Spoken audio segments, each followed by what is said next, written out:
Greetings and salutations. Welcome to this episode of Playwright Spotlight. Before we begin, smash that like button, subscribe to the channel, leave a comment down below, and share the show with a friend. If you're listening to us on your favorite podcast platform, be sure to leave a 5-star review and subscribe to the channel. My guest today's plays have been produced throughout the U.S., Canada, and around the world.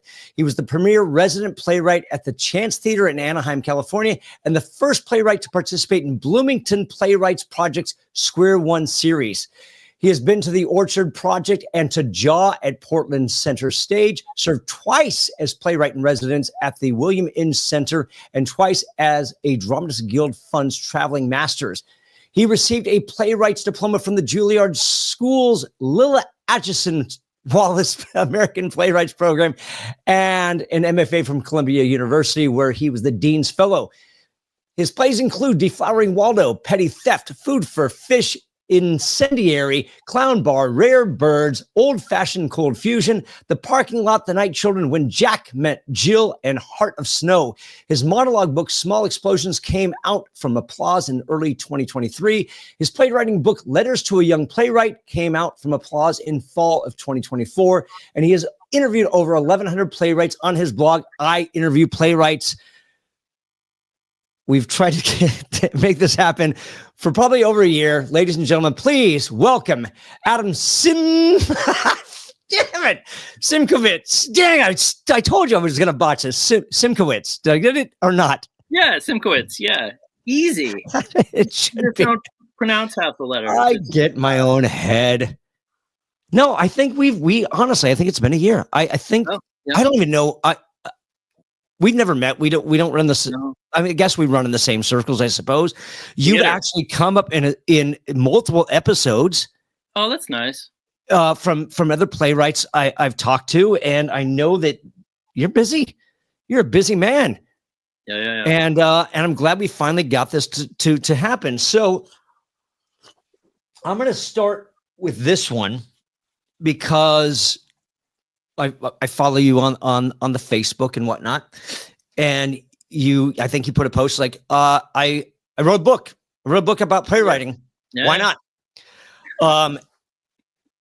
And I'm gonna give you this is gonna be a backhanded compliment, so I apologize. I've had mainstream playwrights on, Stephen Dietz, Nikki Silver, etc. They don't seem to, maybe it's a backhanded compliment to them. They don't seem to have the background. You're out there. You've got so much out there. So okay. Yeah.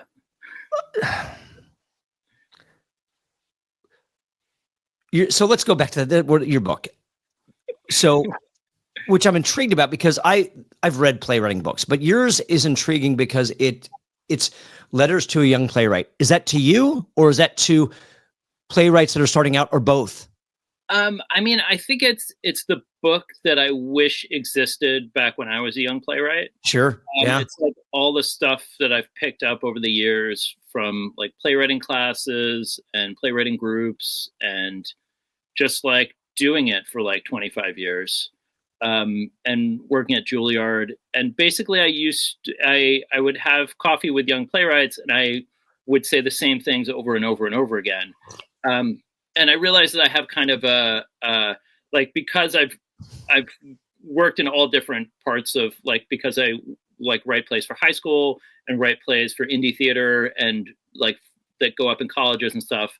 I have a different, coming up from the bottom at the same time going to Julliard is a weird, different kind of perspective. So I feel like I know a lot about a bunch of different things that not all playwrights know about. And so I feel like I have different levels of experience that are helpful, and maybe that there are a lot of playwrights that are just what do I do? And I can talk about publishing and about, getting your work out there into the world. Can we break, because you touch on something that's fascinating to me in regards to the different approaches, I guess? Yeah. High school, colleges, the mainstream population, what does that look like? How do you, when you sit down and say, I'm going to write for this audience? I mean, is that how you do it? I mean, I think for the high school stuff, it is how you do it. I think I've lucked out in having some plays that kind of work for multiple markets, okay. Which is super, like my play Kodachrome is not at all intended for high school, but it's doing really well in high schools. Do they even know what that is? No, but the teachers do. And okay. So we like when it was first being produced, we changed the title, and I'm like, yeah, I mean, I guess this is the best title we can come up with, but it's also like, it's kind of for the old people at this particular theater. Like, I don't know if it's going to work, but it's fine. It's working fine. Okay. It's been done. Like, there's a 1-act version of it, and it's reached, I don't know, over like somewhere around 150 productions maybe, which is great. So do you is this a conscious approach? Do you sit there and say, I'm going to write for this audience? Or is it just like, I mean, I think that it's become more conscious of like, oh, if this play has sex in it, like, that's not going to fly out of high school. And so, like, well, now maybe, like, back in the day when you and I were growing up, they all watch Euphoria, but when they are on the stage in front of their parents, sure. Like, it gets so chaste. Yeah. So it's so like there's like stuff of like, oh, if I use 4-letter words, like, there's a big section of the country that is not going to do these plays. Right. So I think about it that way. I mean, I still write what I want to write. But sometimes I am like, oh, should I do like a 1-act for a high school right now? Like, and that's what I'm thinking about doing next, of like, oh, maybe I'll just write, like, I have a bunch of ideas, like, maybe I'll just write one of the ideas and like try to drum up some high school business for it. And like, hopefully it's good art too, but like also, like, intended for high school kids. So is that, so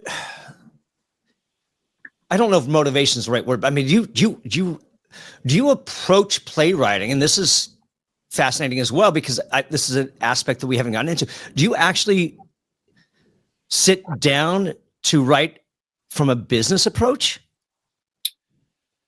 I mean, and hope the art comes through? Because you're a full-time playwright, which I want to get into as well. I think I'm trying to write a certain number of things every year, but also I end up, like, if I write a certain number of the same kind of play, then they all end up on the shelf. So like, part of me is like, okay, maybe you don't need to go to that well again. Like, what's the next thing that you can write that has a market, like, that someone is actually going to do? What does that look like? And so at the moment, like, that's probably more high school than anywhere else. And like, high school, but also theaters might want to do it. Like, high school and also colleges might want to do it, like that kind of play, which is, I mean, it's a different kind of play. It's more of like the kind of play that used to be done on Broadway. I don't know. It's not a Can't Take You With You, but like, it's like that. It's more of that kind of thing than the things that we see off Broadway now, which are, for the most part, small cast, intimate. Yeah, it's, like, if you're trying to get in a big theater, or the smallest theater within a big theater, you got to write like a small cast play, because that's the only way. Like, your two-hander, like, that's the one being done. Which, like, for example, my play coming up in Anaheim, that's a two-hander, and like, I wrote that play, I don't know, a while ago. It's a good play, but it took a very long time to get to this place where it's finally getting a production. Wow. Okay. I mean, so, I mean, what does that look like when you sit down? Like, okay, I'm going to write something. I mean, how does that? Where's the consciousness aspect come into play when I'm going to sit down for high school, I'm going to sit down for college? Are you editing? I'm like, well, there's these things. So I want to write this play. But at the same time, I got to pull back because this is where the story's going. Yeah. But I know that this is the market that I want to shoot for. So I got to reel it in, or it's just like, this is what I'm doing and this is where it's going to be. So I'm going to let it go. And it's not going to be for this market or that market. It's going to be for the adult market or the mainstream audience, off Broadway, whatever. Right. Yeah. I mean, I think it's like figuring out, what do I care about right now? Like, what do I actually want to say? What am I interested in writing about? And like, so that has to be like the leading thing, so that it's not going to be terrible. And then I'm actually going to like get somewhere and feel like I'm like doing something. But also separately, like within what parameters of like, what kind of play is this? Is this going to be another play that it's going to be hard to get that play produced? Or is it a play that I'm going to maybe like, I already have some ideas of like places to send it. Is that your main point of thought, is like, is this going to be produced? And is that a good place for playwrights to start off with?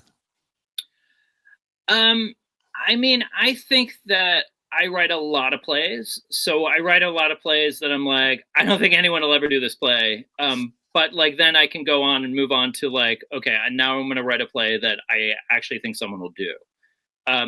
So like, I feel like I have, because I write so many plays a year, like I have the luxury of doing exactly what I want to do. And then also like, okay, now put my business hat on and like try to write a thing that like high schools are going to want to do, like with 12 to 20 characters or 20 to 40 characters. I mean, actors sometimes, which is a very different thing from like, I'm really working on this, two-hander. Like I have two-handers that have been sitting around forever that I think are good, that like, I can't get up. And, like it's been, the theater world is contracting. Like there's like half as many TCG TCG productions as there were at the height, which was like 4 years ago, something like that, 5 years ago. TCG, right before, for our audience who may not know, what is that? Theater Communications Guild. Theater Communications Guild. Yeah, that's right. Okay. So they're the, a lot of like a bunch of professional theaters. Not all professional theaters are TCG theaters, but basically when you see a survey and they're like 20 most produced playwrights or like most produced plays of this year, like those are taking from the list of TCG theaters. And there are fewer TCG theaters than there used to be, and there are fewer TCG productions than there used to be. How important is that? Like half. What's that? How important is that? I mean, it's important because it means that there's a lot less professional productions happening than there used to be. When you say professional, can you expand on that? What makes something professional, I guess, is what I'm asking. I mean, it's really hard to define. Right. But like, for the most part, like these are actors who are hired, who are paid to from like somewhere else, maybe from New York or within the community. Like they're paid actors. Like that's what they do. That's what they're trying to do. Are we talking basically equity, LORT thing? LORT? Yeah, a lot of them are LORT. They're not all LORT, but like a significant, like all the LORT ones are on that list. Got it. And Copy. like, okay, I and understand. some other theaters. Got it. Yeah. Okay, thank you. All right, appreciate that. Okay, so continue. I'm sorry. I forgot what I was saying. Well, anyway, that's my fault. Yeah. So like where we're at now, playwriting wise, is that like half as many productions are happening as were happening in the height. And I have to look at the actual year because I don't remember offhand, but I think I'm talking about like 2018 or 2019. So there are just a lot fewer things going on. And like those companies are all really struggling. And so they're doing things that they know will work. And so they're taking less chances than they normally would. Right. So it's a really hard time for playwrights right now for new work. Sure. Now, what hasn't changed is, I mean, a little bit is true with high schools, and a lot of them are still doing the things that they know that there'll be a name recognition on. But they're a little more likely to like try something out, or if they have like a student directed thing, or like things will happen in high schools. And the high schools are doing the same number of productions than they used to do. Like Yeah. they have continued during the pandemic to do stuff. Right. Like maybe there was a slight dip, but like they keep going. Right. And I'm not sure about colleges. I think that in like I think in a lot of I think that fewer people are what's the word I'm looking for? Like it's the numbers are down at colleges. So I don't know if that's affecting the number of college Interesting. productions or not. Right. But enrollment was the word. Oh, okay. Enrollment is down at a lot of schools and a lot of art schools. And I don't know exactly what the cause of that is. Probably someone's looking into it. But no, I still think that like there's a lot of colleges that are still looking for stuff. But colleges are like all over the map. They're like doing Shakespeare, or they're doing like the exciting thing that was just off Broadway, or they're doing like the important plays of all time. Or they might be doing something like brand new. They might be doing something that was published in the last couple of years. That's what I count on, is like them being like, oh, look what I found published, this playwright that I don't know, and I'm going to do this play at my college. Sure. You mentioned earlier on when we were talking about your book, and like when you talk to young playwrights and you wish you had the book, what are the things that they would bring up to you that kind of triggered you to sit down, like, I'm going to write the book that I wish that I had? And I apologize, because I did want to grab it. I did want to read it, and I haven't had the chance. And now I'm even more intrigued, because this is the reason why I do the podcast, is because it's as if every playwright sat down and wrote their own book, because I can pick up a book about playwriting and I'm like, I don't know how to apply this.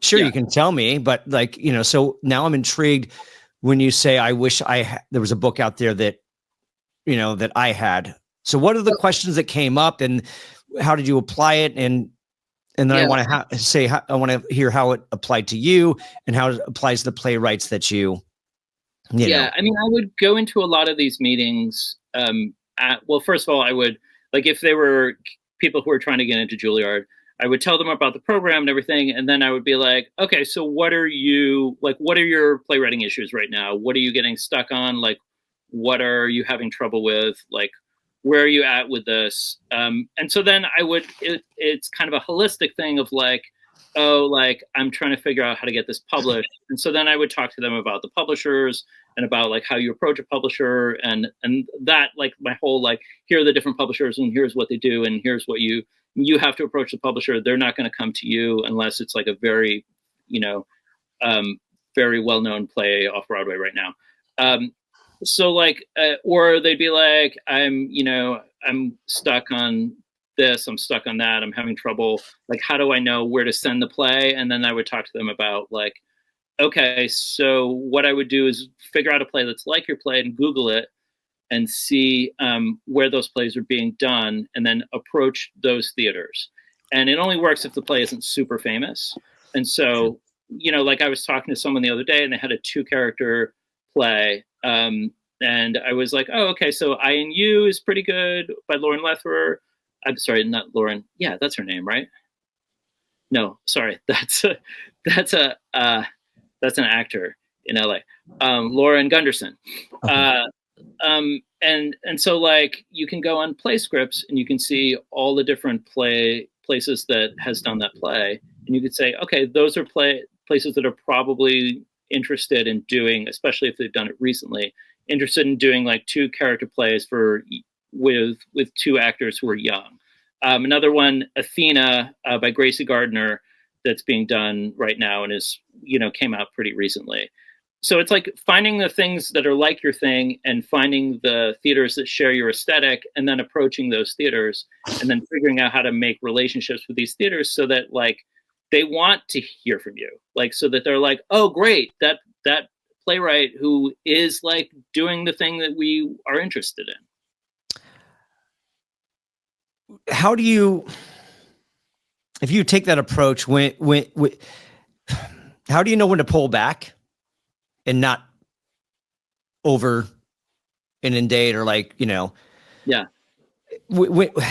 How's that relationship work? How's that communication aspect? It's just like any other human relationship. You just try to feel it out. I mean, I generally send stuff out and then forget about it. And probably I'm not as good as I should be at following up. Some people follow up too much, but like theaters will literally get back to you like 3 years later. And like by then I'm like, well, that play's already been done and published, but thanks for finally rejecting me. It's a weird thing. And like that continues to happen. But like now what's happening is more likely you will never hear from them. Right. Because they've figured out that when you reject someone, that closes the door on it. Whereas like if they don't ever reject it, then they haven't severed that relationship in their mind. Right. Sure. Though I think ghosting is like just as bad, if not worse. So I think it's a weird way to look at it. Yeah. But I do think that that's what people are doing a lot more often, is just like not writing rejection letters at all. Right. And so then you have no idea, like, did they like it? Did they not like it? Like, is it, they could be seriously considering it for their season, and you would have no idea. And so then you might never send them anything again. So, I wait like a year or two and send another play. Like hopefully they'll, like, if they want to create a relationship with you, hopefully they will write back to you. But eventually, I mean, yeah, there's a point where you're like, okay, if I have never heard from this person again, like there's no point in continuing to try to see if you can get them to read stuff. How do you, from your point of view, with your experience, I mean, how do you deal with rejection? How did you and how do you, if you even deal with the rejection anymore? Oh, I don't think there's ever a time when people stop dealing with rejection. Okay. Like literally people will have a play on Broadway and still like get an email rejection that same week. Like that happens all the time. And like, I know all those people, so I know that happens. Okay. In the book I mentioned, there's this very successful playwright who is who like created a show. It's a great show. I'm not going to say who it is. But they created this great show, and he was talking about how he approached this theater company, and they were like, hey, we'd love to work with you. We'd love to figure out something to do. And then he sent them stuff, and he never heard from them again. And he followed up, and like they just ghosted him. And he's like super successful. So it's like, I feel like that thing never really ends. So you do have to kind of figure out, like, how do I deal with rejections? What do I do? I mean, I find myself applying to fewer things than I used to. Okay. I think early on it's really helpful to apply to as much as possible. But nowadays I'm like, okay, this is not going to happen. And like, it seems like they want like super young people who are starting out. Like those are the people that they're doing. Or if I look, and this is a thing that, never used to happen, but it happens now. If I look and I'm like, oh, there's literally not a white dude like there at all, then I'll be like, well, there's no point in sending to that place. Right. And it used to be primarily white dudes, which was also a problem. Like I'm not saying it should be all white dudes again, but like, it would be cool if there was like at least one sometime. Sure. Yeah. Yeah. So if you're like, oh, so sometimes it's like, okay, so am I vying for this one white dude place, or am I vying for like no white dude place? And I have to, like, there's no point in sending to them anymore if they're not going to, seriously consider people like me, which is a weird place to be. Like, no, yeah. Like, I mean, I never thought I would be in that. It never occurred to me that was a thing that would happen. Whereas my wife is also a playwright, and like she's dealt with sexism the whole time, and like it's I'm sure it's affected her career negatively in many ways. So why not just change your last name? No. I mean, how do they know? This is no. Is blind. I don't think fraud's the way forward. No, I mean, you have to find the doors that are open. You have to 100%. Yeah, like there's no point in like trying to get someone to do your thing if they don't want to do your thing. No, I understand that, but I think it should be content and quality. Well, Should sure. always be content and quality in my mind. That's just me. I don't know. It might be that the content that I'm doing is not the content that they're interested in right now, which is fine. Like that's what their organization is about. That's what their organization wants to do. Sure. And like I respect that, especially if they're like that's what they're trying to do. They're trying to push the theater in a better direction, which overall is great. But like it affects us all. Yeah.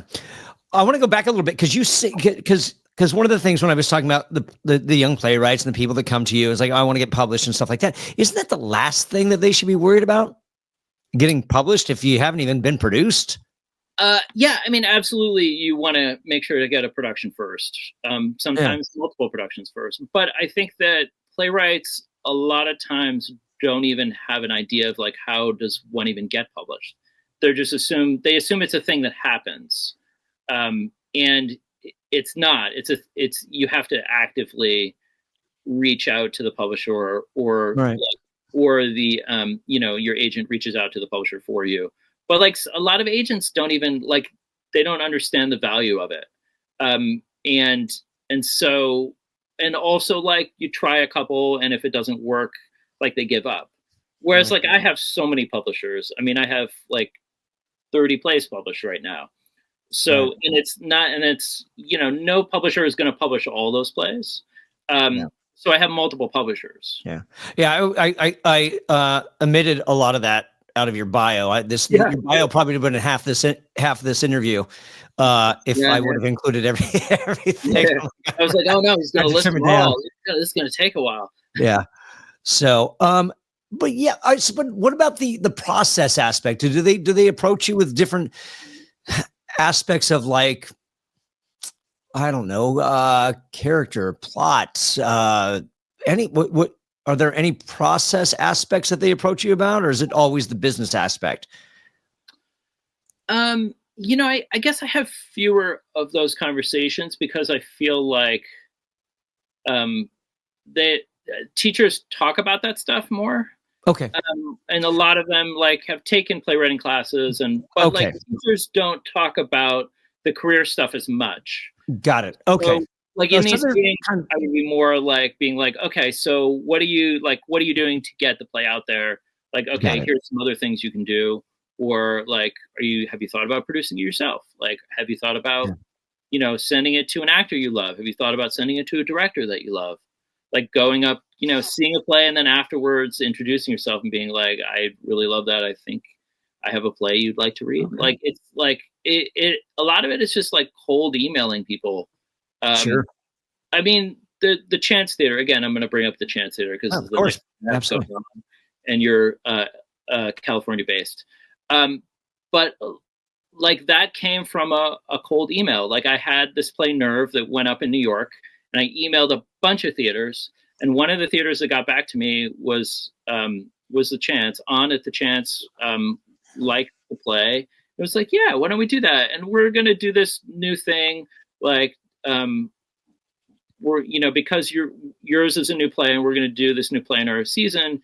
Do you want to be our first playwright in residence? And so then I became the first playwright in residence. And since then I've been, on as a friend now and like been talking to him about like, what do playwrights need? How can we help playwrights? And like, I've had that conversation with him over and over again. And it kind of like this time it's been like, that was 2011. So it's been 14 years of a new playwright in residence every year. And so like, the things that he does with those playwrights is a lot dependent on the conversations that I've had with him. But also, like, I would not even have that relationship if I hadn't emailed him and a whole bunch of other theaters and been like, hey, do you want to do this new play? It went well in New York. Where do you find these opportunities, or where do you find these different companies or organizations?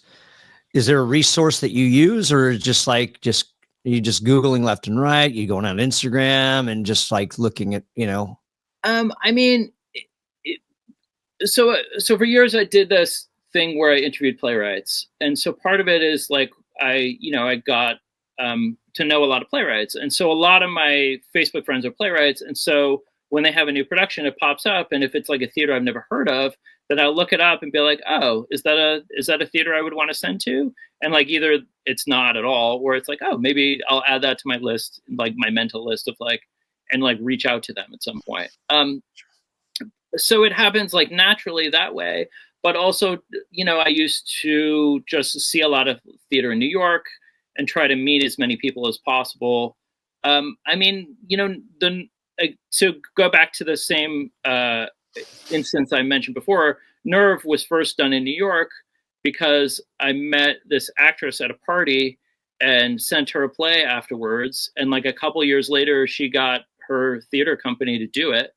And so like, if I hadn't like gone to this theater party that I was at for some reason, like I wouldn't have met her, and they wouldn't have put up the play. And then if I hadn't reached out to On, I wouldn't be having a play with them, 14 years later as well. And done like we did a bunch of readings and workshops over the course of that period too.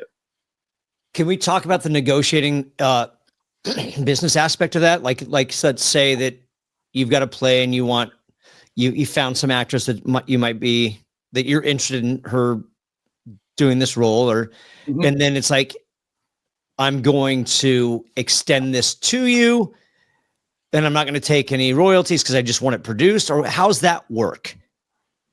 Or do you say, look, these are the stipulations that I'm like, I want it, I want you to do it, but there's some how does that negotiation aspect work? So I think that actors, basically, if I'm like, oh, I have this play you would be great for, I send it to them, and then maybe we do a reading or something, or whatever, to try to get people interested in it. Or, in this case, she had a theater company, and so it was such a long time ago, I don't remember what the actual conversation was. Sure. But like something along the lines of like, oh, if I like it, I'll give it to my theater company. So like there are some, like I hustle, and there are some directors who hustle, and there are some actors who hustle. And so finding those people is super helpful, because if they like your thing, then they will like go and send it to a bunch of people and show it to them and be like, hey, I want to be in this play and I want you to direct it. Like, who can do it? Where can we, who can we give it to? Like, who can make this happen, kind of thing. Right. But, and that's why because again, like just for beginners that are out there trying to get their work out, I certainly don't want them to be taken advantage of, but at the same time, I don't want them to lose out on opportunities. So are you extending that out of courtesy and like, look, it's getting it out there. I'm not going to expect compensation because a 3-week production's worth more than $300 in royalty fees, if that makes sense. I expect compensation. Sure. Okay. So you sit there and say, hey, I'd like you to do this, but at the same time, okay. All right. Fair enough. I think that playwrights should always ask to get paid for their work. Sure. Okay. If I was producing it myself, that would be a different thing, because then I might lose money, and like, there's no point in paying myself while I'm producing it. Fair enough.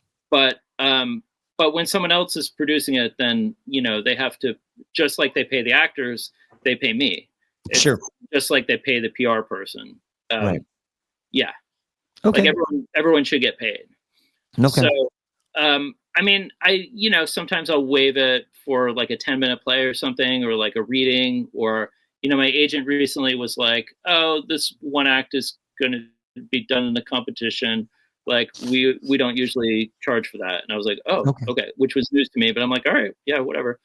So like, or like if I'm like trying to help the theater raise money and they're going to use my play to like help them raise money, then I wouldn't, of course, charge them money because I'm helping them raise money. Okay.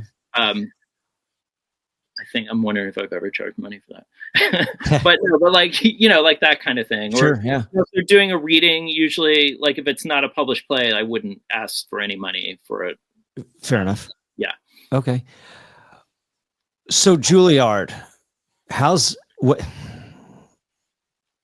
What was that process? And then what did you gain from it? What did you walk away with? Do you mean, so I worked at Julliard and I also went to Julliard. Do you mean when I went getting in, and then what did you gain from studying there? Yeah. Well, Julliard, one of the greatest things about Julliard is that it's free. I don't think I knew that. Yeah, I went into so much debt going to Columbia for grad school before Julliard. Julliard is not an MFA program, so it's its own thing. They call it a Playwrights diploma. Yeah, I got that from when I was going through your bio, I'm like, yeah, diploma. Yeah. Okay. So some people already have MFAs before they apply to Julliard. Some people, I mean, you don't even have to have graduated college to apply to Julliard, because that's not what they care about. They care about your play. I think that I studied under Marsha Norman and Chris Durang. And wow. Okay. How was that? I mean, not to go on a tangent. I'm just, Yeah, no, I mean, Marsha Norman especially is very wise.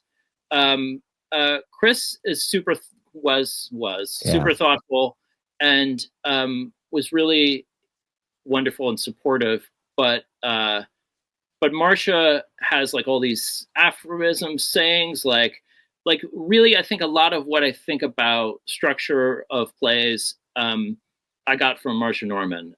She also talks a lot about, she taught us about musicals. And so most of what I know about musicals, I also learned from Marsha Norman. So yeah, no, it was really great for me. I don't think it wasn't, some people didn't thrive in that atmosphere, but I also write a lot of plays. And so I always had something to bring in, to talk about. On the other hand, I don't think I was pretty young when I went there, and I don't think that the plays I wrote there, for the most part, weren't plays that were produced out in the world afterwards. I'm trying to think. It was 2 years, and so it was maybe 6 plays that I wrote during Julliard.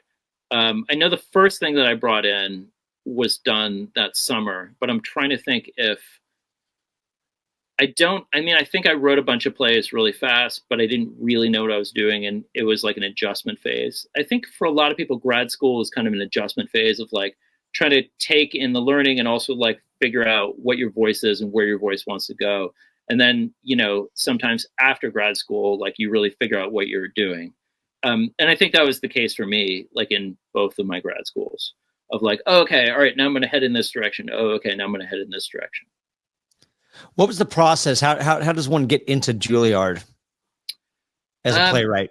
I mean, you send a play, and I think you need a couple of recommendation letters, and you write an essay.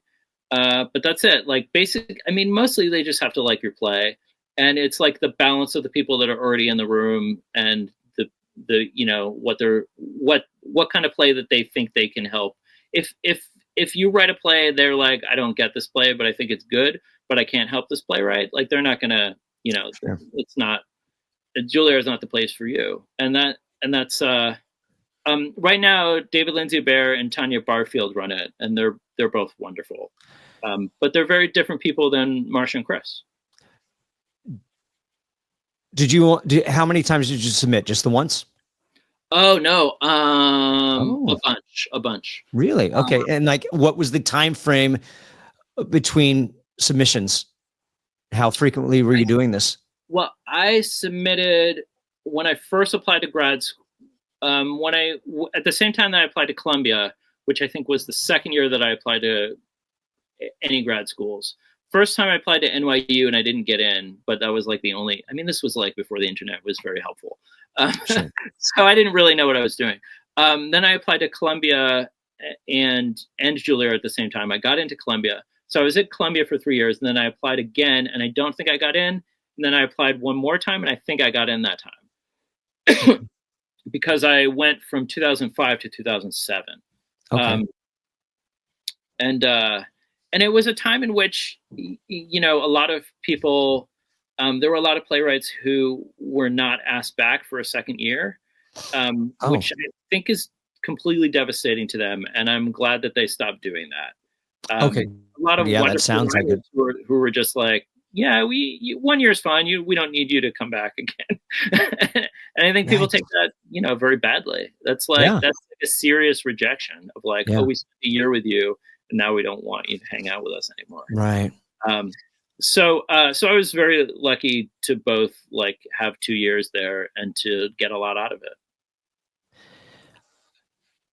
I want to go back. You mentioned something with Marcia about structure. What did you learn about structure from her?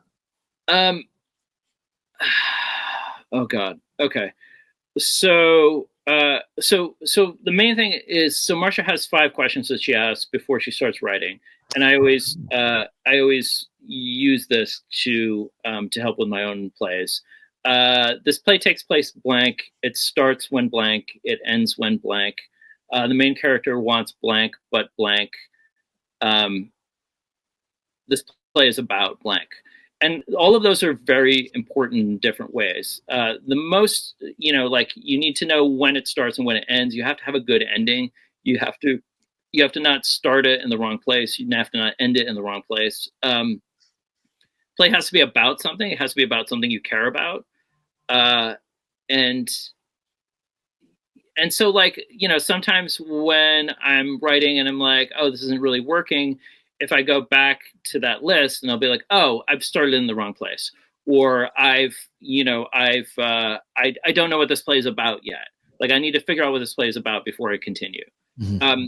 So those things were very helpful. I think also like she talks about when the expectation of the audience, like in the first like 8 pages or so, your audience needs to know where this play is headed. And then at the end of the play, whatever you set up at the beginning of the play has to have a satisfying conclusion. Now, like all plays don't have to be that way, but when you write a play that way, like it's very satisfying to a certain level of the audience that's used to that kind of writing. Should you always keep your audience in mind when writing? Or should you write for yourself first? Well, I mean, I think there's a bunch of things that you have to keep in mind about the audience while you're writing. For example, like when they get the important information that they need. Like, is this the right time for this information? Is this the right time for this information? Do we need to know about this thing about this person before they can know this thing about this person? Can you break that down a little bit? I know you're not in the process of writing right now, but I'm just curious if like... Can I break that down? Well, so a lot of playwriting is about when you learn things. A very good example of that is Long Day's Journey into Night. We figure out eventually, oh, these people are alcoholics. Oh, she's a junkie. Like here are the things that we're dealing with, and it gets just worse and worse and worse and worse. So a lot of that play is like, if we knew that all at the beginning, like the play would have why would we be watching the play? We'd get it in the first 5 minutes. And so it's like gradually, so like a good amount of like playwriting is about revealing stuff and like secrets being revealed over the course of, like, that's a kind of playwriting. Right. And some plays that do other stuff also do that as well. Which I think is, it's helpful to have like actions and things happening at the same time that you have like secrets being revealed. Like if you just do secrets being revealed, like that play might not work that well, because it's really hard to write a good play that's just about secrets being revealed. So it's helpful if there's a bunch of actions, a bunch of people trying to do things and being prevented from doing those things also. So like one of the playwriting things is just figuring out, okay, at what point in the play does the audience need to know this information? Like, is it okay if the audience is ahead of us? Is it okay if the audience is behind? Like, will the audience enjoy being ahead of it? or will they be bored by being ahead of it? And so it's just like there's a lot of like math that goes into it, and it might, when you write it, you might just write it and then like later be like, oh shoot, I got to fix that. I got to change. I got to move that to a different part because like the math of it isn't quite working out the way you wanted it to. How does that work on I'm going to say on the page, but it's not really on the page because you got the equations somewhere else, I guess. Does that make sense? Yeah. Like there's it's in the play and that's on the page, but obviously the math is somewhere else. Yeah, I mean, I think I don't think it's a thing that I've ever really like sometimes you bring it to a writing group and they're like, oh, I think we learned this too quickly, or I think that I think we should know this by now. Right. Like it's also like keeping the audience's attention the whole time. Right. And so you want to have like something has to be happening. There has to be some sort of tension. There has to be a reason that the audience is watching this the whole time.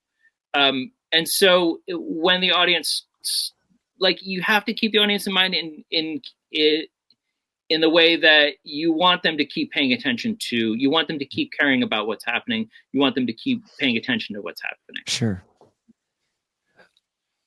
You, you mentioned earlier when we were going through the blanks and whatnot, and you said you have to have what makes a good ending?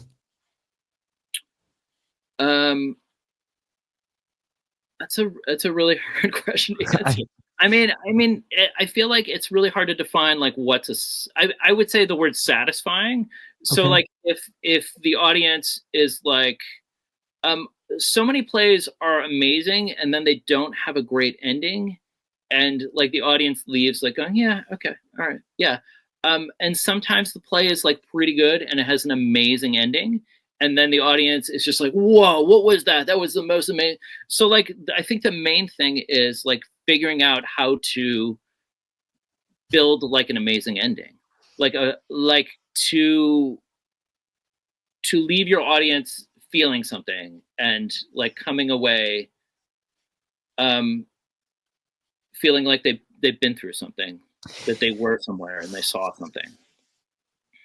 Is it a form of sleight of hand to where it's like, hey, look over here, I'm going to lead you this way, but then it's like, oh, boom. I don't know. I mean, in a way, that's why we talk about the beginning has to set it up, because Right. if the beginning sets it up, then it feels inevitable. Like if you're like, oh, that's the thing we were talking about at the beginning. You know, sometimes there are people, especially early playwrights, they will start a play with some kind of an image and end a play with a different image that's a version of that image. And like that can work sometimes, but like, yeah, I don't know. I think that's like the boilerplate, like playwriting 101 way to do it. But if it feels inevitable, or if it feels like, oh, okay, wow, okay, yeah, we got to this place. It's hard to explain it any other way because every Sure. every play is completely different from Right. another play. I mean, I think some playwrights really love to not do that, to subvert the audience expectation and maybe make their audience super uncomfortable at the end. I was thinking of like Aunt Dan and Lemon. I don't know if you know that play. Which one? Aunt Dan and Lemon, or Aunt Dan and Lemon by Wallace Shawn. The play ends like in a really with this speech that's really upsetting and disturbing and kind of politically, I don't know how to, I mean, it's been a while, so I don't know if I've ever figured out how to phrase this, but basically it's like the ending is pretty disturbing. And so I think afterwards, like we applauded, but we were all just like, whoa, what was that? And I happened to go on a night that Wallace Shawn was in the audience, and he was sitting like a few rows ahead of me. And we were all just like, whoa. And he was like looking around and he was so happy and he was thrilled with the audience reaction. And I couldn't, like, I really respect him as a playwright, and I couldn't even really like look him in the eye after that. I was just like, that's not what the playwright thinks, but it feels like, oh, it was like we went away like icky, which is a fascinating thing to do. What do you think that's about? I mean, I think that's what he wanted. He wanted people to leave with this intense feeling and this intense way of looking at the world from a very different perspective. I'm guessing. I don't know. I haven't ever talked to him. Sure. You know who I mean, right? You know who? Yeah, no. I didn't. I only know it. I didn't realize how that he wrote more than just Dinner with Andre. Oh yeah, no, he has a bunch of plays, and a lot of them are, Mac Rogers' company did a few of them as podcasts, so you can listen to. Oh, I'm forgetting the name of it. Something.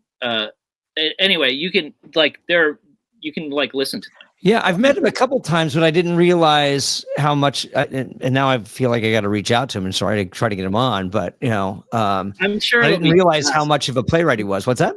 He's very smart individual. Yeah. And I'm sure that he, talking to him will be completely fascinating. Yeah, I'd have to. Interesting. Your monologue book.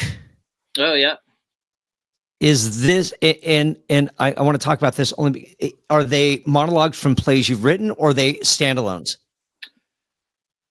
So one summer and this was during the pandemic when no plays were being done at all. I was just like, I'm going to just write a monologue a day for a while, or most days I would write a monologue. A lot of my plays have monologues in them. I recently posted on New Play Exchange, now has a monologue section, and I posted, I think 180 monologues from different plays. So I have a shocking number of monologues. But so I was just I was treating it like they were poems. I was just like, oh, I'm just gonna each day, not even I'm just gonna write a new thing. And some days I would write 2, and some days I would write none. And so I did that for a couple of months, and I had 60 of these, and I brought them to this publisher. And I was like, I hope, I don't know, who knows? I sent them around to a couple places, but Applause was like, yes, we like this. And could you write 30 more? So I spent the winter writing another month, writing 30 more. And so there's a total of 90, and they're not from any plays. They're just monologues. And they're kind of like poems. So people just pick them up, and you can just pick it up and read a monologue. People can use them for auditions or for whatever they want, but they're short stories or poems.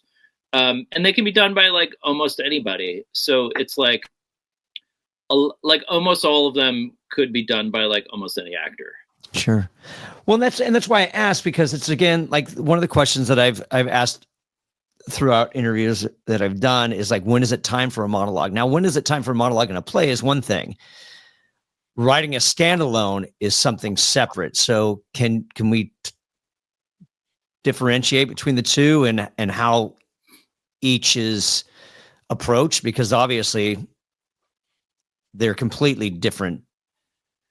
Animals.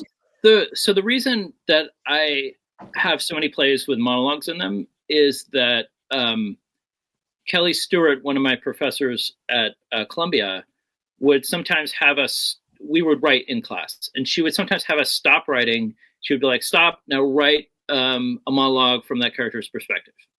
And so, I got into the habit of doing this as part of the play, and then I just kind of wrote plays that way. I would. So sometimes I'm I do have plays that don't have any monologues in them, sure, but a lot of them have a good. Some of them have narration, some of them have. Just a character talking for a while, or there's interjections, but you can condense it and make it into a monologue. but I don't. I think it's. I don't know. I think it's a thing. It's a trick that I use that works. is kind of what it is. But it's also like I kind of feel like over the years I've figured out how to do it well. So I just kind of know what I'm doing. And also it's like it's become a weird way that I sell books because basically a play will have a monologue in it, and someone will want to do that monologue for their class, Right. and they're like, oh, but I got to read the play, so they buy the book, and so that I sell a lot of books just because of that. Like my play Incendiary is a good example. It has this, it has like one monologue that people do a lot. It's about this female firefighter who starts fires, and the monologue is about her trying to stop setting fires. And I sell an insane I mean, I used to sell so many of these books just because of that monologue. Because that play isn't really done a lot. It's like it's being done once this year, but like it hasn't been done for a couple of years. But because of that monologue, like, you know, I've made thousands of dollars from actors who are like, I like this monologue and I should read this play. How would that monologue be different if it was from a male perspective? I don't know. That's not the character. But you know, perfectly justifiable answer. It's interesting. Yeah, I mean, definitely a guy could do that monologue. Right, but why did you go that direction? And there's no wrong answer. I'm just curious because it's like, well, it's kind of a film noir. So don't you go there. Don't keep going. We'll talk about that aspect in a little bit. The premise of it is she's this firefighter who starts fires. Right. Kind of based on, like, loosely based on, there was this woman who started fires just so she could put them out, and she was like a fire chief. Like, I forget where exactly it was. Which is a thing that happens, but it's usually a male. You know, it was a woman. Like, the real story that I'm basing on is the woman. But that's interesting because usually it's a male, what's it called? Whatever you want, you know what I mean? Usually that's, you know, that profile, if you will, and to take a female approach is like fascinating to me. So, but keep going. Sorry. To me, it's a lot more interesting. Yeah, 100%. So she's kind of the femme fatale, and she falls for the cop who's investigating her fires. And so it's like it's a farce, and it's also a film noir kind of play. And so it's like her like trying to hide from him that she's doing this, and him trying to figure out who's doing it at the same time. And there's like a subplot too, like with other characters in it. No, I'm just fascinated in that aspect, just because because it does change things. I mean, and I'm just wondering what you can walk away with by switching certain characteristics of how the story changes, or how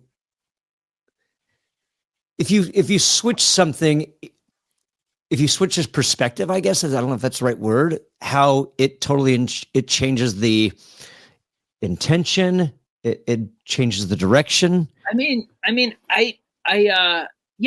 think that it's a monologue that would work if a guy did it as well. I do think to me it's more interesting that it's a woman. Agree.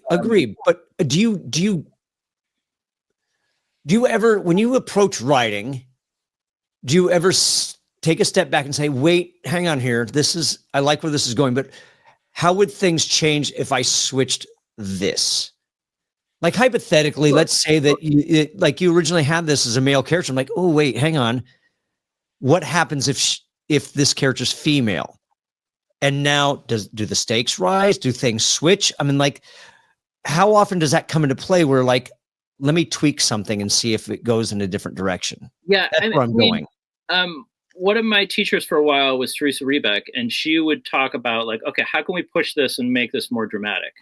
And I think that's part of our job, is to, like, okay, like, how can we make this more interesting? Like, how can we make this more unique?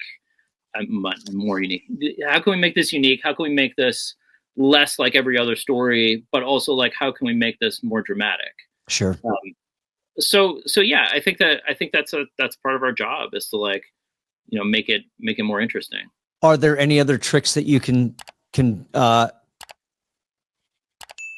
give an example of when you say, how can we make this more interesting, for playwrights that might be listening? Say, okay, I liked that. That's a great trick. I don't trick is. Yeah, I mean, in my book, I have a few dialogue things that I think are like mistakes that early playwrights make. One of them is, I think that everyone assumes that the characters want to, when the characters are having a conversation and the playwright needs to, like, put some information forward, there's a lot of like question answer that happens, and that's really boring. It's like deadly.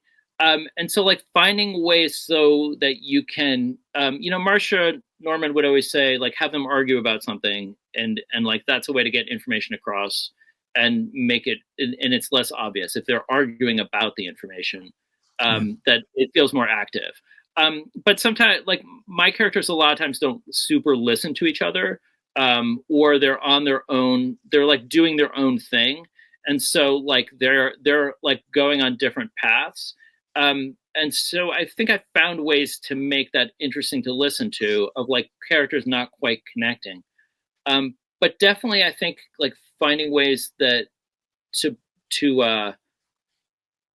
have dialogue in which it's not just someone asking a question and then someone answering the question. Sure. And back and forth, like what can that person do that's different from that? What can they leave out? How can they not quite answer that question, but you also are moving it forward? Are they answering a different question? Are they ignoring the question completely? And that, like, adds a little bit of tension to the scene. Right. But like so much early playwrights just don't have characters say things that they maybe wouldn't say, like ask questions that they maybe something they wouldn't care about, but the playwright cares about. And so it's like finding the way that, the most dramatic thing can happen. Another thing that happens a lot is, two characters talking about a third character. This is a thing that David Mamet had in his book. Like, whenever you have, or I don't even think it was a book, I think it was just like a thing that he posted at one point. Okay. When two characters are talking about a third character, like, that's just going to be boring. It's like, if that person's not there. So, like, whenever possible, you really want the drama to be between the two people that are in the room, or however many people in the room. Like, they should be invested in the drama. Like, you don't want the drama to be like one person in the room and one person not in the room, and they're just telling someone else about the drama. Right. That's just, it's just not as interesting. It's just not as, it's more boring. Yeah. A little while ago, we were talking about revealing information. Do you do that?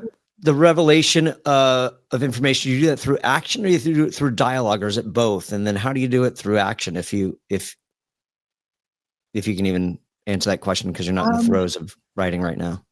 Yeah, no, I don't. I think a lot of times it's through dialogue. I'm trying to think of an example of how you would do something with action. I guess it's like if you see a character do something and then you have a different idea. Like, if you see like a character stealing something, right, at the end of a scene or something, So like, funny. That's exactly the image that was in my head after I asked that. It's is it Hedda Gabler who burns the page? No, who's burning? Yes, exactly. Yep. Ibsen. Like, burning the pages is like like, these are really active, visceral things that can happen. And so, like, yeah, like, some of that happens, but like a lot of times, where you don't have close-ups in theater, so you just have to say a lot more than you would otherwise. All right. because we went off not, I don't want to say it's a tangent. It certainly wasn't, because it was very insightful, but I still want to break down the difference between a monologue, a standalone monologue, and a monologue that's within a play. I think we got the within a play aspect. Actually, on that note, no, because this is what I wanted to ask. When you said you had an instructor that said, now stop and write a monologue. Mm-hmm. Now, is that when that monologue happens, or it's like, or do you find a place for it later on when you're in the throes of action and writing, and it's like, stop, write a monologue? Is that when that monologue gets inserted, or does it, you just find a different place for that? I think at the time, like, it was an exercise to get us more into the character's head. Got it. Okay. But I feel like I got used to that, and I was like, oh, is there a way that I can? And I hated monologues at the time. I was like, I hate monologues. I don't think monologues should be in plays. I did a complete 180 on that, and like now all my plays have lots of monologues in them. I don't. I mean, I think it just feels like it should feel natural. I think there are some plays in which it doesn't feel natural, and that's not good. Like, it should feel normal for these, but also like within the world of that play. And so I have plays in which it is normal for like characters to just start doing monologues. And then, I think that I had a play once called The Y Overhead, and like the end of it is a bunch of characters, like it's time stopped and a bunch of characters did monologues. And I think one of the reviewers really took issue with that, and was like, it just got boring, which maybe it did. I don't know. Okay. Are there rules? Are there monologue rules within a play and standalone? Keep it this short, or don't go too long. How many minutes? I don't know. I'm just curious. Yeah, I mean, I have some plays that are like almost all monologue, and I have some plays that have almost no monologues in them, or have like maybe a minute, one minute monologue in them. I think that so actors want monologues that are like 1, 2, or 3 minutes long. They don't because of course auditions. Yeah. So if I have like something in a play that's like a minute long, I'm like, oh, that could be a monologue that I'll post someday. So like, I don't always notice that while I'm writing, but right. like recently, because because of like, I went back and like, oh, okay. Oh, this play doesn't have any monologues in it. Oh, okay, I won't sell as many books. Like, oh, okay, this has a bunch of, maybe it only has one that people are really going to want to do though. So, so that's great that one, but like in the moment, the monologue might work really well in the play, but like outside the context of the play, it might not make any sense at all. Got it. Sure. And so like, it is what it is. Like no one's going to do that monologue for their audition, but like, it's really great in the play. And it, like, I feel like it belongs in the play, sure. But like, it's not outside of it. Like, there's no context for it and it won't work. Right. What should every monologue have? I don't think there's anything that every monologue should have. I mean, as long as you keep the audience interested, like, there should be a reason for that person talking. Like, we should care what they're saying. I mean, I have do I have my book here? I don't have my book. In the end of my monologue book, and like in the playwriting book too, I have like here are some ideas about how to write a monologue. Okay. And it's like, surprise me, like play to opposites, like basic like acting stuff and basic playwriting stuff of like, what can you do that it starts in one way and goes a different way? Like, how is it, sorry, what's the word I'm looking for?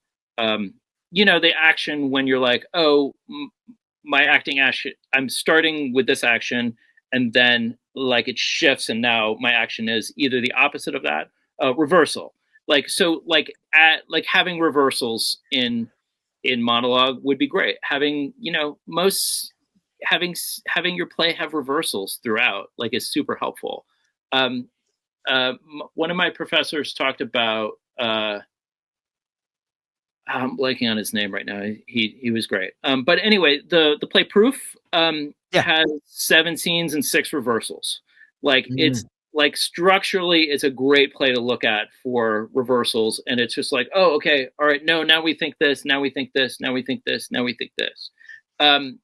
So I think that that's a really helpful thing in playwriting, is to have a lot of reversals, but like earned reversals, you know, like it should come naturally. It should like it should be the plan the whole time, or it should feel organic to what you're doing. When it comes to your suggestions in your monologue book and with your playwriting book, how applicable are the things that you suggest? And I ask that because, like, I can sit down, like I said, I can sit down and read. I think the Playwright's Bible is one of the last playwriting books that I was reading.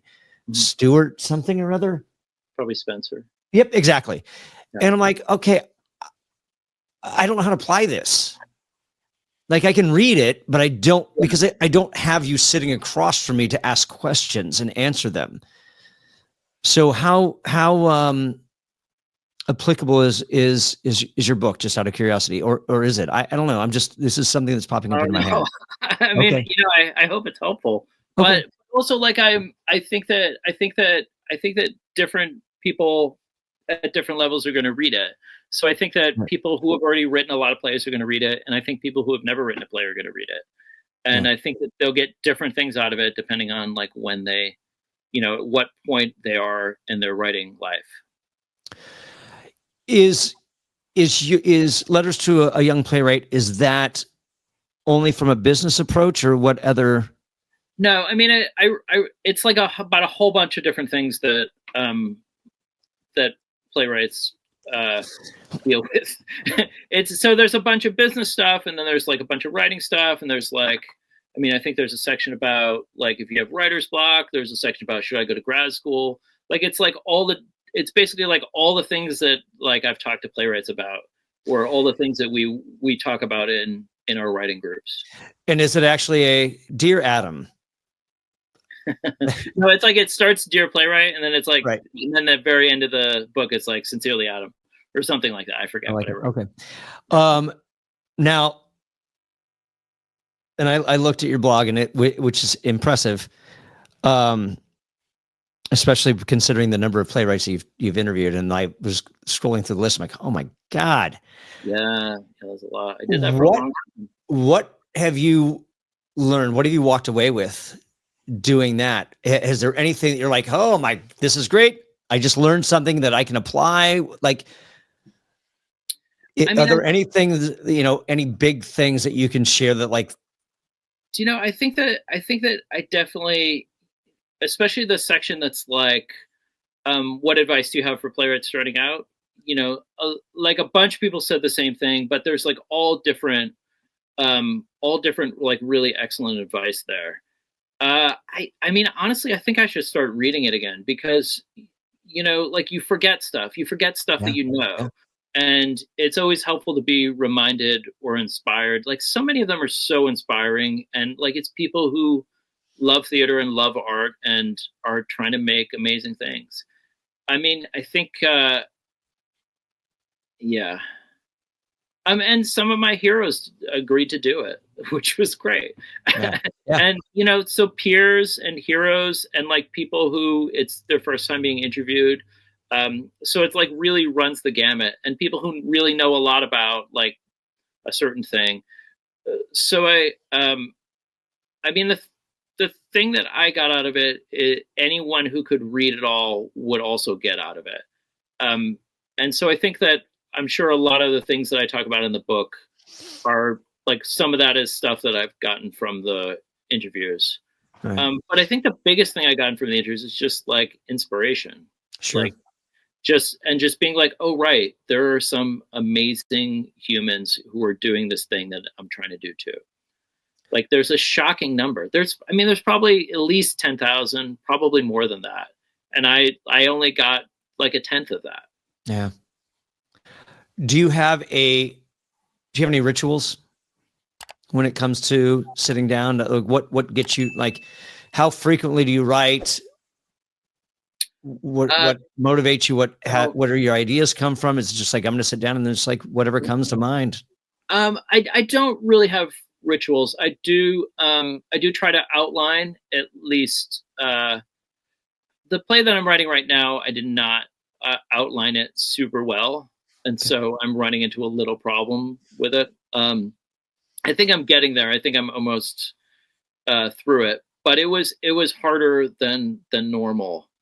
I think that, everyone kind of runs into a wall like 2/3 or 3/4 of the way through the play, in which your mind is like, oh, hey, here's another really good idea. Why don't you write a play about that and just put that play down?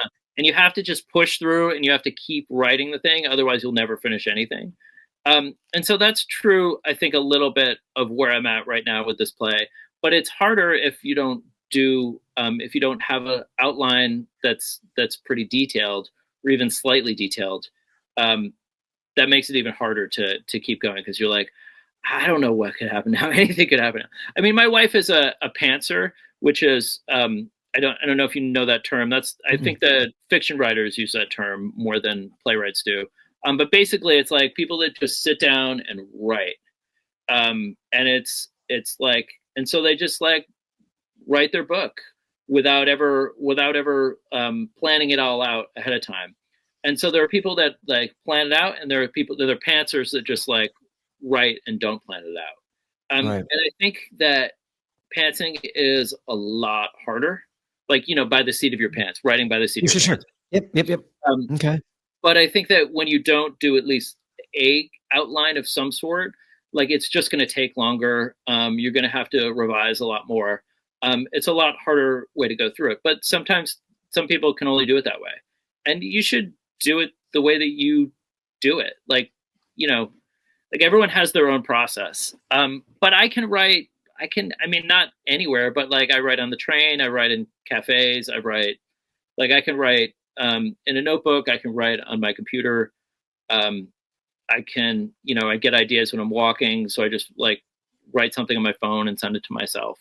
Like there's nothing I have to do. I don't need to have a rotting apple core in my drawer, like whoever that writer was, who I'm forgetting who that was. Interesting. Wow.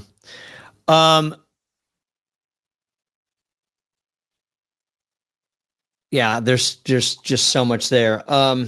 Should I threw a lot at you that time? No, it's great. No, it's just that this is going to be, and I hope that you'll be open to it. I just feel like this is going to be a multiple episode conversation that we're just going to have to. Oh, really? Oh God, yes. Okay. And I can't say that there's a lot of playwrights that I've chatted with that I feel that about. There's just you're just a plethora of information. I mean, it makes me feel like, oh, it was probably a good idea to have written that book. Yeah. Well, I'm looking forward to it, and those are the two things that I'm definitely going to sit down and grab again. Like I really should have before we sat down. It's a quick read. It's not a long book, and it's like short chapters. Sure, but I mean, even between that and your monologue book, it's like I really, I think that there's a lot to learn. I think that listeners have a lot to learn as well, and I know that there's going to be more questions that pop up afterwards. So I really do hope that we can do this again at some point. Cool. So you kind of touched on it, okay, but and if you want to expand, or maybe you've already answered the question, what are you working on right now? I am writing a play right now, and I'm also writing a screenplay right now. I've sort of put the screenplay aside a little bit, again, because I didn't really outline it very well. But I'm trying to finish the play before I go back to the screenplay. And so do you not work on multiple projects at the same time?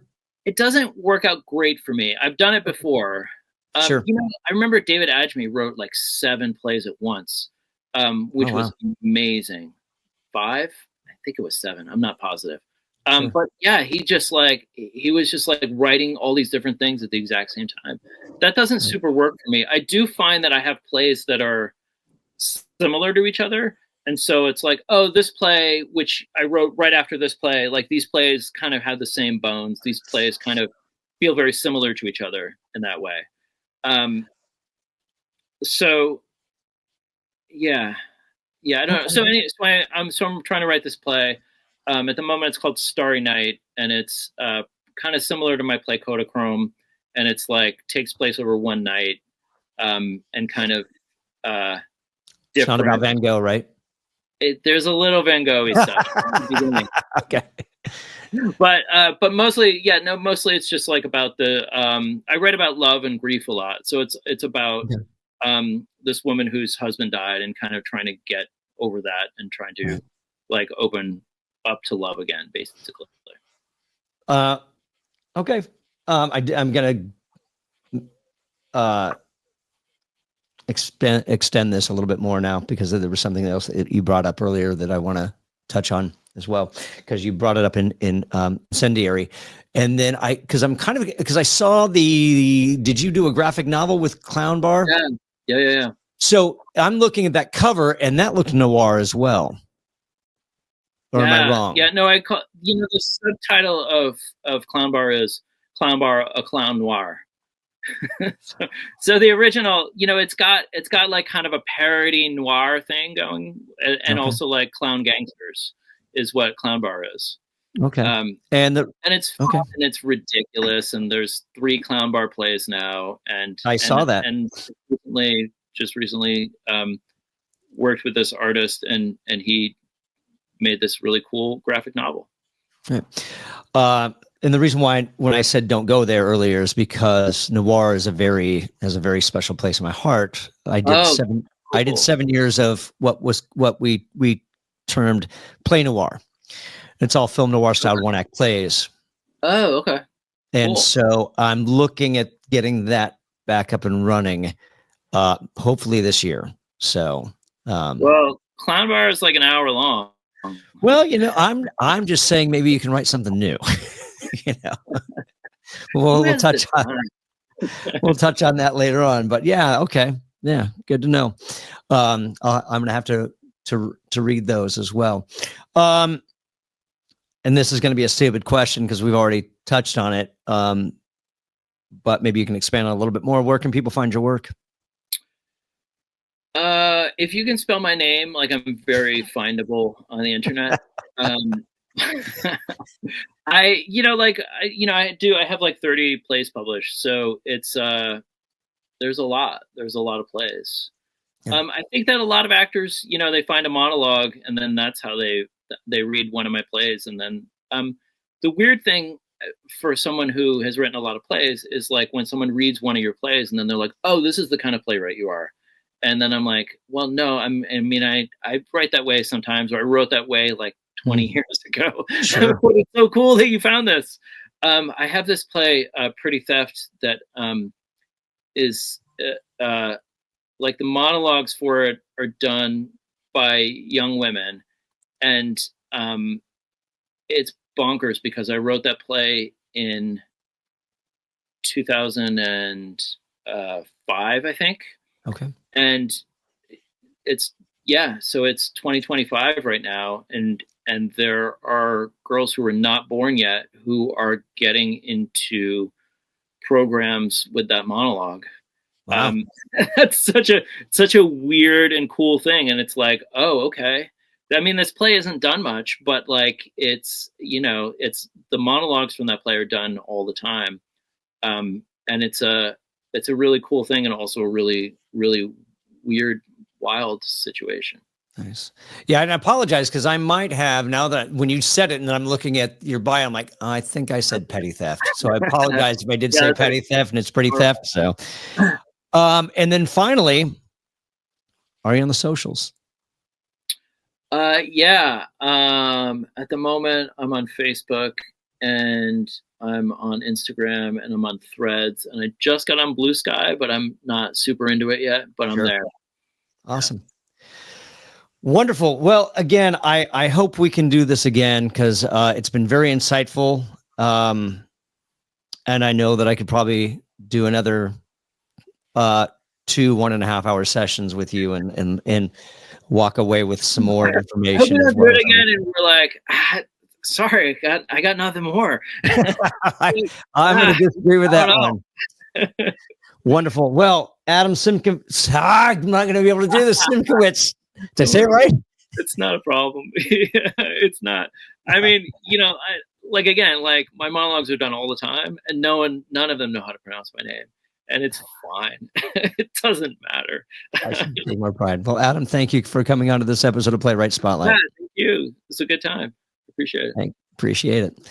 Thank you for tuning into this episode of Playwright Spotlight. Again, smash that like button, subscribe to the channel, leave a comment down below, and share the show with a friend. If you're listening to us on your favorite podcast platform, be sure to leave a 5-star review and subscribe to the channel. And in the meantime, and until we see each other again, keep writing.